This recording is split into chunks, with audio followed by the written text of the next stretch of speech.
Mukiro ekisirifu ennyo mu matumbi g'obudde eddala eri Yusufu ne munne Maryamu bazaala Katonda. Basumba baliwo nga bakuuma bisibo bya ndiga mu ttumbi eriwedde, malayika nakka mu kumyasamyasa ne bafuna okutya. Musanyuke ate mmwe mutyaki, bino nze byendeese bya ssanyu ddala nnyo. Laba azaaliddwa omulokozi okubawonya ebizibu byammwe.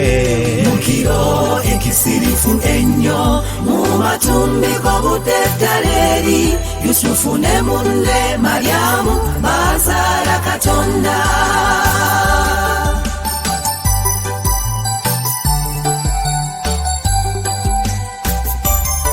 Ono ye mwami ow'ekitiibwa ennyo, omulenzi azaalibwa Katonda, yeye Katonda eyakyala ku nsi okutulokolanga.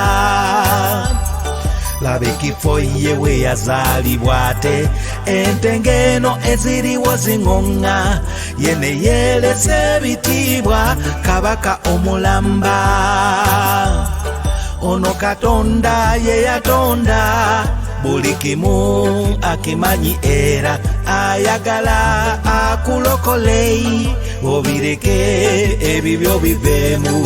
Mukiro ekisirifu ennyo mu matumbi g'obudde eddala eri Yusufu ne munne Maryamu bazaala Katonda.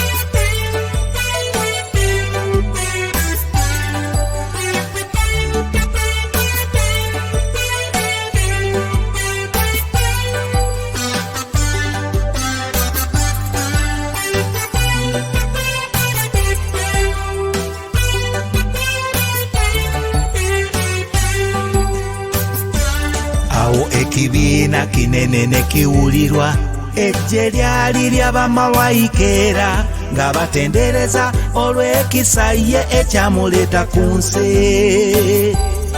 Era olwo bonna badduka mbiro nnyo okugenda e Besirekemu eri, kwe kusangayo omulokozi ne batona ebintu. Naffe leero tumutonere, obulamu bwaffe yabuze bujja, ebyedda byonna nga bikomye, tufuulibwe ebitonde bijja. Mukiro ekisirifu ennyo mu matumbi g'obudde eddala eri Yusufu ne munne Maryamu bazaala Katonda. Yusufu ne munne Maryamu bazaala Katonda. Yusufu ne munne Maryamu bazaala Katonda.